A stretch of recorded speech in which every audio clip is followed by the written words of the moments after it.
વિસાવદરમાં યહી રાત અંતિમ યહી રાત ભારે જેવી સ્થિતિ સર્જાય છે। શું માહોલ વિસાવદરમાં? આ વખતે જે પ્રકારે ચૂંટણી લડાય એવી ચૂંટણી અમે ક્યારેય ભૂતકાળમાં જોઈ નથી। આ વખતની ચૂંટણી અમારા માટે કહેવાય ને ઇતિહાસમાં પ્રથમ વખત જેમ ફિલ્મોના અલગ અલગ પ્રકારો હોય છે, જેમ દાખલા તરીકે આપણે કોઈ હોરર ફિલ્મો હોય, એક્શન હોય, થ્રિલર હોય, ડ્રામા, એનિમેશન, હિસ્ટ્રી, પિક્ચરોની અંદર અલગ અલગ પ્રકારો હોય છે, એવી રીતે આ ચૂંટણીની અંદર બધું જ આવી ગયું। એન્ટરટેનમેન્ટ પણ ખૂબ મતદારોએ લીધું। ગંભીરતાથી શું નિર્ણય લેવો એ તો પ્રજાએ નક્કી કરી જ લીધું હશે, પણ કહેવાય ને મનોરંજન પણ ખૂબ જોવા મળ્યું આ વખતની ચૂંટણીઓમાં।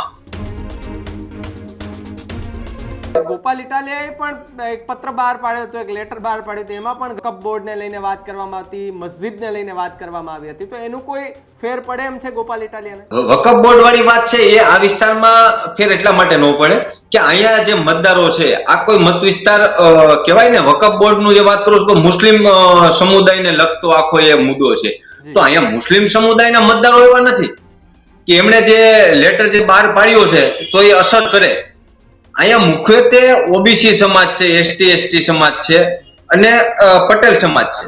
50% પટેલ, તમે 52% કે 48% જેવા પટેલ છે અને બાકીના સામે એટલા જ બીજા 48% ઓબીસી સમાજ આખો છે, ઓબીસી ને સુવર્ણ સમાજ। નમસ્કાર, આપ જોઈ રહ્યા છો ન્યૂઝ રૂમ અને આપની સાથે હું છું આપનો દોસ્ત ભાવિક। વાત વિસાવદર અને કડી બેઠકની કરવી છે, કારણ કે હવે બસ ગણતરીની કલાકો જ બાકી છે આમ ગણીએ તો ચૂંટણીને, કારણ કે જે ઉમેદવારોએ પોતાનું નામાંકન ભર્યું છે તેનું ભાવિ હવે ઈવીએમમાં કેદ થવા જઈ રહ્યું છે, ત્યારે ખાસ વાત વિસાવદરને લઈને કરવી છે, કારણ કે સૌ કોઈની નજર વિસાવદરની એ બેઠક પર છે, કારણ કે ત્યાં ત્રિપાંખ્યો જંગ છે અને જ્યારે જે છેલ્લે ખેલ ખેલાયો છે એ ખેલ વિશેની ચર્ચા કરવી છે। મારી સાથે વાત કરવા માટે પત્રકાર રેનિશભાઈ મહેતા જોડાયા છે। રેનિશભાઈ, સ્વાગત છે પહેલા તો ન્યૂઝ રૂમ પર આપનું। નમસ્કાર। સર્વપ્રથમ મારે વાત સમજવી છે કે હવે વિસાવદરમાં યહી રાત અંતિમ યહી રાત ભારે જેવી સ્થિતિ સર્જાય છે, શું માહોલ વિસાવદરમાં? ભાવિકભાઈ, તમને સૌ પ્રથમ હું આ વખતની વિસાવદર વિધાનસભાની પેટા ચૂંટણીની વાત કરું તો આ વખતે જે પ્રકારે ચૂંટણી લડાય એવી ચૂંટણી અમે ક્યારેય ભૂતકાળમાં જોઈ નથી। આ વખતની ચૂંટણી અમારા માટે કહેવાય ને ઇતિહાસમાં પ્રથમ વખત આવા પ્રકારની ચૂંટણી લડાઈ હોય એવો અમને માહોલ જોવા મળ્યો। જેમ ફિલ્મોના અલગ અલગ પ્રકારો હોય છે, જેમ દાખલા તરીકે આપણે કોઈ હોરર ફિલ્મો હોય, એક્શન હોય, થ્રિલર હોય, ડ્રામા, એનિમેશન, હિસ્ટ્રી, પિક્ચરોની અંદર અલગ અલગ પ્રકારો હોય છે, એવી રીતે આ ચૂંટણીની અંદર અમને drama, horror, history, thriller, action, animation બધું જ આવી ગયું અને એન્ટરટેનમેન્ટ પણ ખૂબ મતદારોએ લીધું।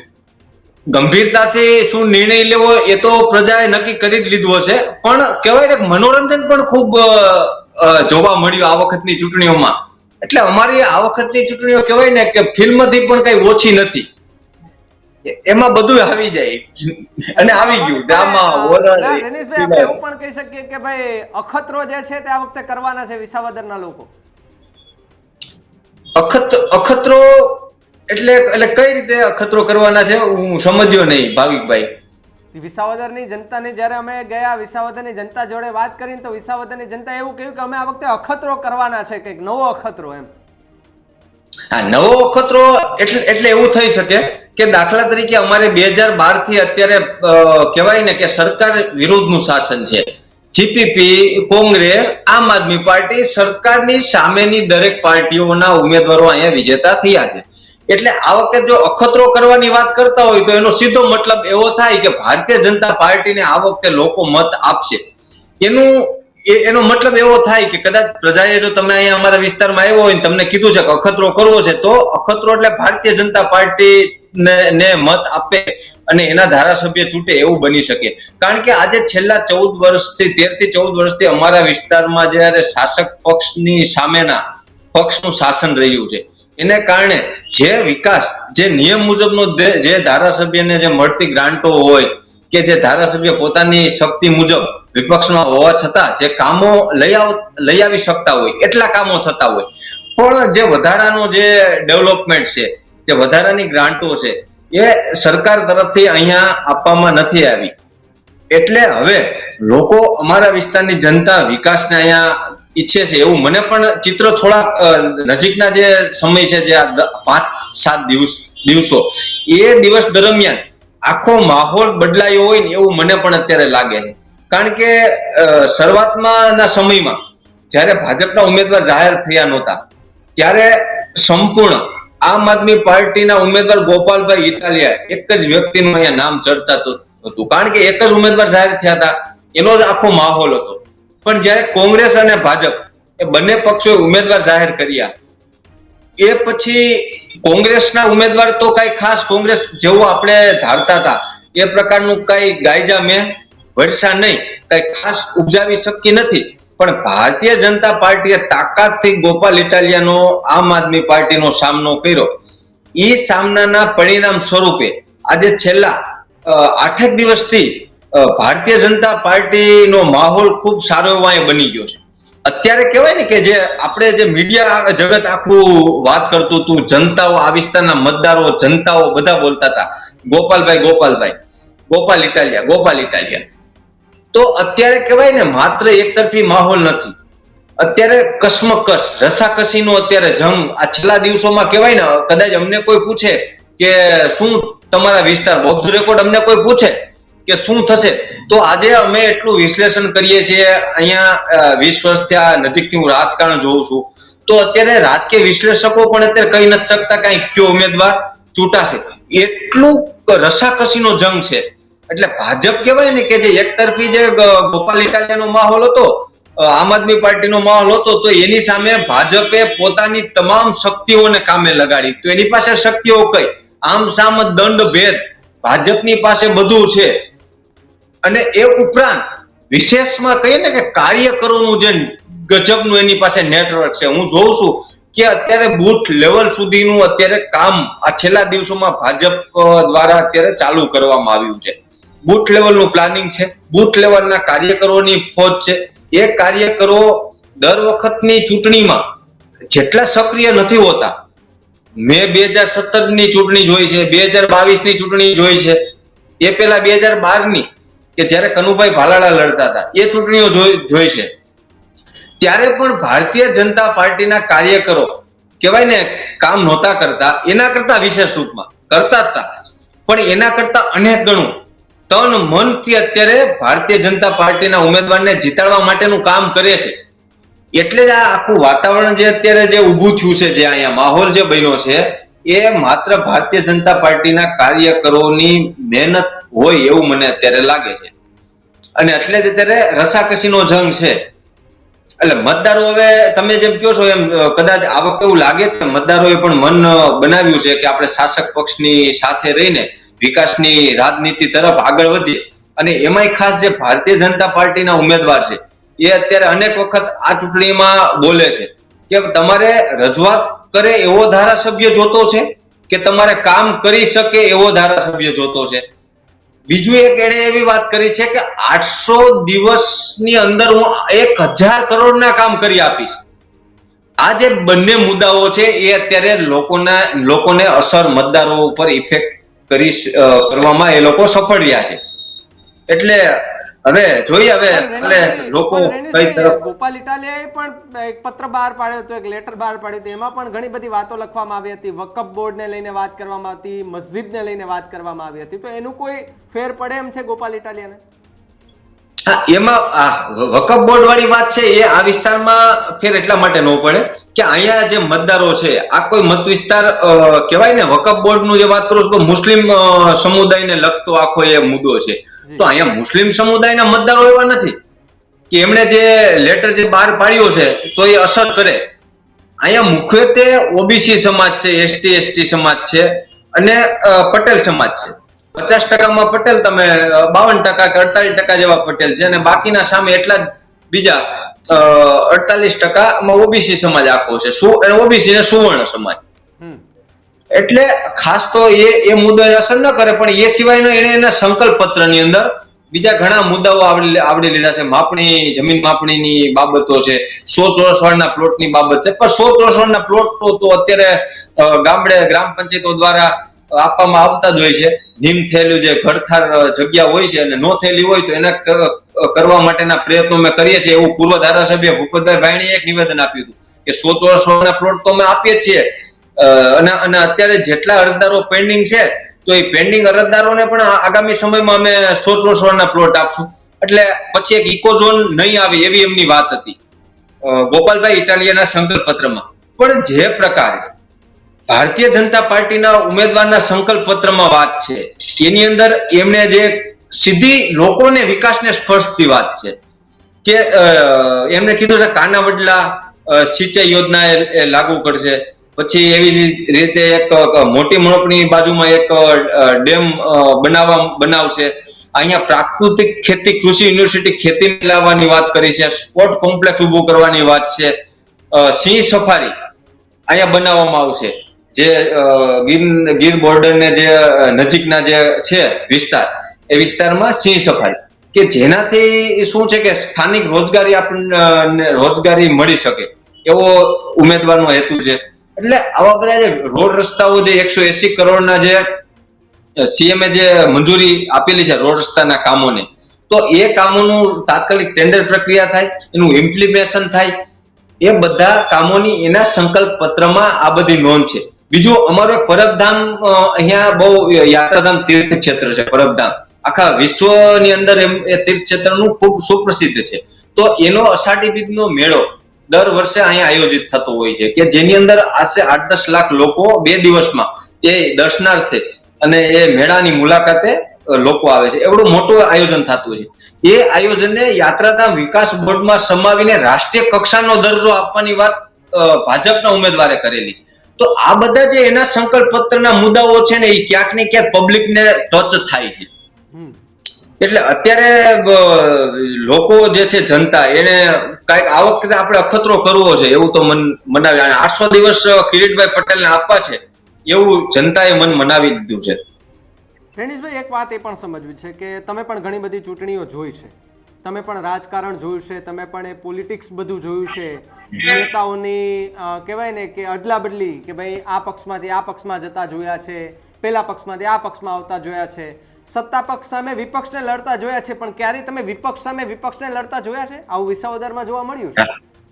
આ વખતે જોવા મળ્યું ને, મેં તમને વાત કરી ને, કોમેડી કહેવાય એને, આ કોમેડી આવી આની અંદર.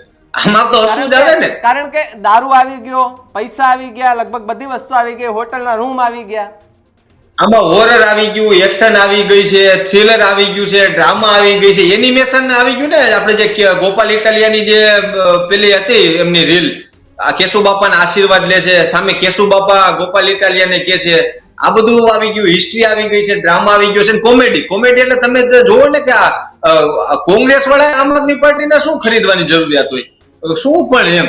અને એટલે એ બધું કોમેડી છે એની અંદર.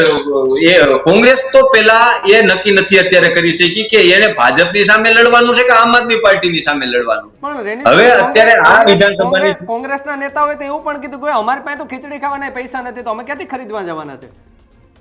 હા, એટલે તો પછી આ પૈસા આવી ક્યાંથી ગયા? આજે જે ગોપાલ ઇટાલિયાના જે સમર્થકો હતા એને કાલે સ્ટ્રિંગ ઓપરેશન કર્યું.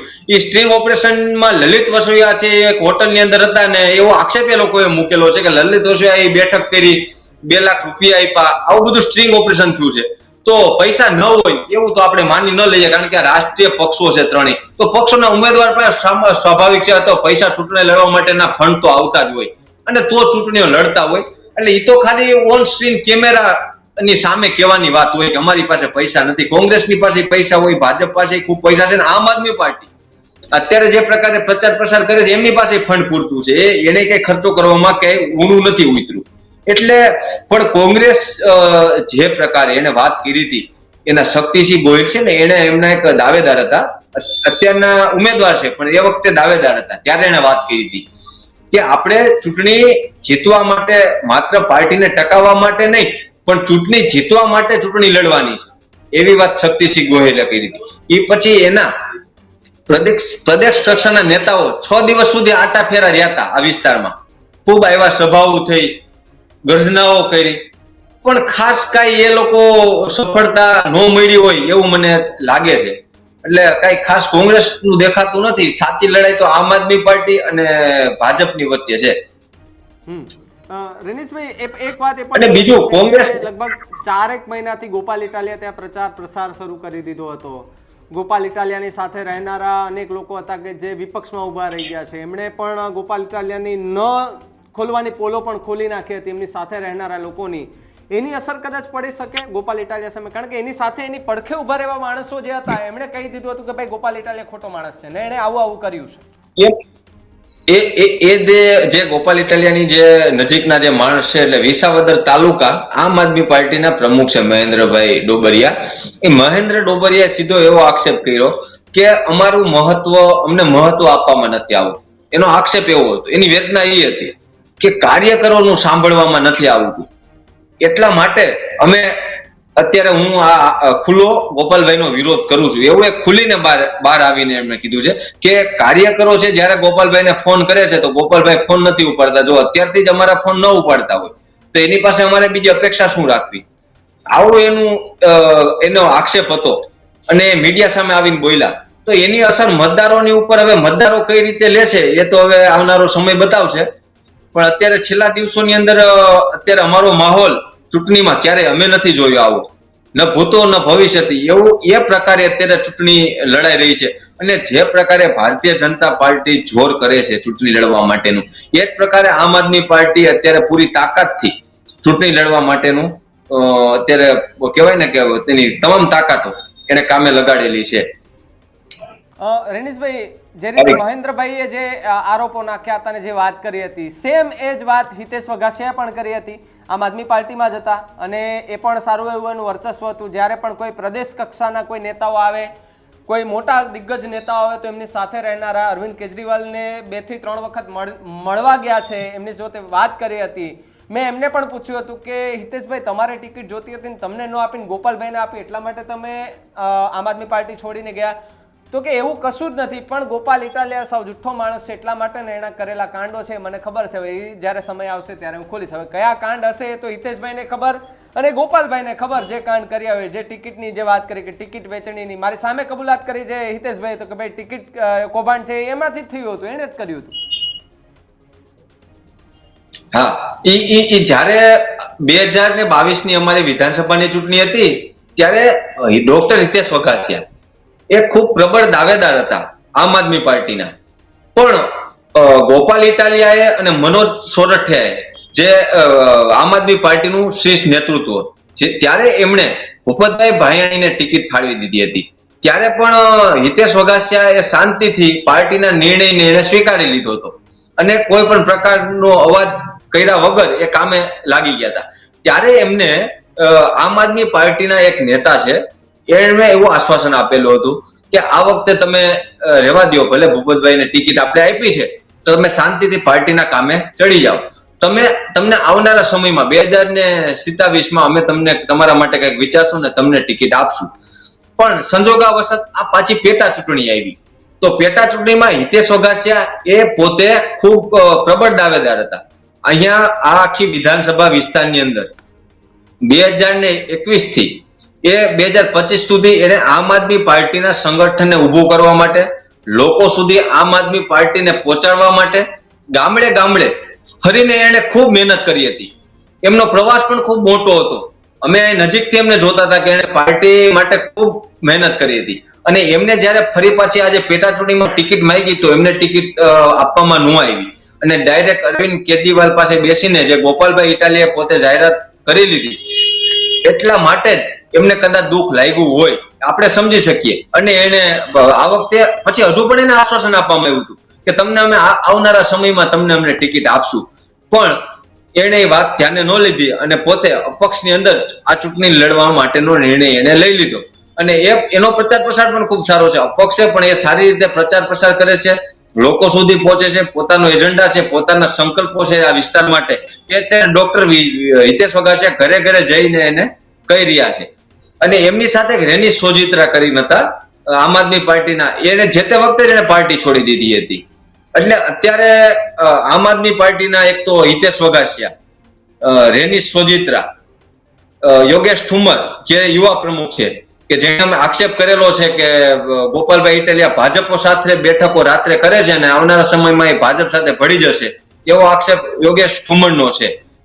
એટલે આવી રીતે બધા મહેન્દ્ર ડોબરિયા, 4 અત્યારે મુખ્ય આગેવાનો અત્યારે પાર્ટી છોડી દીધી હોય એવું આપણે કહી શકીએ અત્યારે, કે ગોપાલભાઈ વિરુદ્ધમાં નિવેદનો આપે છે. એની અસર તો ક્યાંક ને ક્યાંક પાર્ટીને થાય એવું મારું માનવું છે ભાવિકભાઈ. એ તો થાય જ ને.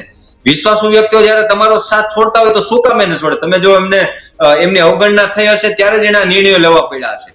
બાકી કોઈ નજીકનો, જયારે તમે કોઈ કાર્યકર હોય આપણો, એ હાવ નજીકનો કાર્યકર હોય, ક્યારે આપણે છોડીને જાય? પૈસા માત્ર પૈસાથી ન જાય.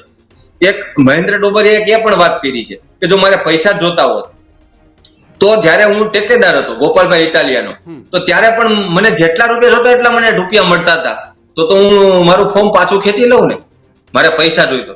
પણ એમની અવગણના થઈ હોય એવું એમનું માનવું છે ને, એટલા માટે જ એને અત્યારે આ પાર્ટીની વિરુદ્ધમાં અત્યારે કામ કરે છે. છેલ્લે મારે એ સમજવું છે કે આવતીકાલે મતદાન થવાનું છે, શું લાગે છે કેટલા ટકા મતદાન થશે? લોકો જાગૃત, કારણ કે વરસાદી માહોલ છે એક તરફ. વરસાદી માહોલ હોવા છતાં પણ વિસાવદર વિધાનસભાની જનતા ઉત્સાહ સાથે ઉત્સાહ તો હશે પણ જુસ્સો હશે, ઉત્સાહ અને જુસ્સા સાથે ખૂબ જ સારી માત્રામાં મતદાન કરશે. વરસાદ હશે તો પણ મને એવું લાગે છે કે કદાચ પલળતા મતદાન બૂથ સુધી જવું પડશે તો આ વિસ્તારના મતદારો જશે. 65 થી 70% વચ્ચે આ વખતનું મતદાન રહે એવું મારું માનવું છે. જી, તો આખી ઘટના અને આખી જે અત્યાર સુધીમાં જે વસ્તુ બની છે તેને લઈને વાત કરી છે, અને ખાસ કરીને આવતીકાલે અને આજની રાત આમ તો એ નેતાઓ માટે ખૂબ મહત્વની છે. અને મેં પહેલા જ શરૂઆતમાં કીધું કે યહી રાત અંતિમ, યહી રાત ભારી જેવી સ્થિતિ, કારણ કે જ્યારે યુદ્ધ થવાનું હતું ત્યારે રાવણ પણ નહોતો સૂતો, એ જ રીતે આજે નેતાઓ છે કદાચ નથી સુવાના, અને જેમ મેળ પડે એમ મતદારોને કઈ રીતે રીઝવવા, કારણ કે હવે માત્ર ગણતરીની કલાકો બાકી છે અને આ ગણતરીની કલાકોમાં પણ કંઈક નવા ખેલ થઈ શકે તેવી સંભાવના છે. ભાઈ વિસાવદર છે, તમે જોયું છે કે આ છેલ્લા બે દિવસમાં એવી ઘટના બની છે કે કદાચ વિસાવદરની જનતા અને વિસાવદરના આસપાસના લોકો છે એમને વિચાર્યું પણ નહીં હોય કે આવી બધી ચૂંટણીમાં આવું બધો પણ માહોલ હોય. અને વિસાવદરની જનતાએ એવા નેતાઓને આ વખતે જોયા છે કે એમને કદાચ વિચાર આવતો છે કે આ પણ નેતા છે ભાઈ, કારણ કે આ વખતે એવા નેતા વિસાવદરમાં આવ્યા હતા અને ચહેરો પહેલી વાર દેખાય એટલે સ્વાભાવિક છે લોકો ચર્ચા કરવાના છે કે આ પણ નેતા છે, આમને ધારાસભ્ય બનવું છે, આમને મંત્રી પર લેવું છે. એટલે આવી બધી ઘટનાઓ ચૂંટણી આવે ત્યારે બનતી હોય છે. કહેવાય કે વાયદાઓ વચનો થતા હોય છે ત્યારે ભારતીય જનતા પાર્ટી માટે ખૂબ મોટી આ બેઠક છે અને જીતવી એના માટે કહેવાય ને કે જે મહેનત કરી રહ્યા છે એ મહેનત સફળ કેટલી થાય છે. અને આમ આદમી પાર્ટીએ જે વર્ચસ્વ બનાવ્યું છે, ખાસ ભારતીય જનતા પાર્ટી વચન અને વર્ચસ્વ, આ 3 મુદ્દા ઉપરની આ લડાઈ છે તે ભારતીય જનતા પાર્ટી અત્યારે લડી રહી છે. અને આવતીકાલે જે મતદાન થવાનું છે, આશા રાખીએ છીએ તમામ લોકો કે ભાઈ આવતીકાલે વિસાવદરની જનતા એટલી જાગૃત બને ને જેટલું બને એટલું વોટિંગ થાય. એ કોઈ પણ પક્ષને આપે પણ વોટિંગ જેટલું થાય, આપણો એક મત છે, એક અધિકાર છે. આપણો મત, જો એક મતે પણ ઘણું બધું નુકસાન થતું હોય છે તો એક મત પણ ન ગુમાવે ત્યાંની જનતા. અને ત્યાંની જનતા સવારે 8 વાગ્યાથી લઈને સાંજે 5 વાગ્યા સુધી, જ્યાં સુધી મત બૂથ જે ચાલુ હોય ત્યાં સુધી વધુમાં વધુ મતદાન કરે એવી ન્યૂઝ રૂમ અને લગભગ લોકો જે છે તે અપીલ કરી રહ્યા છે. રેનીશભાઈ, ખૂબ ખૂબ આભાર અમારી સાથે જોડાવા બદલ. Thank you.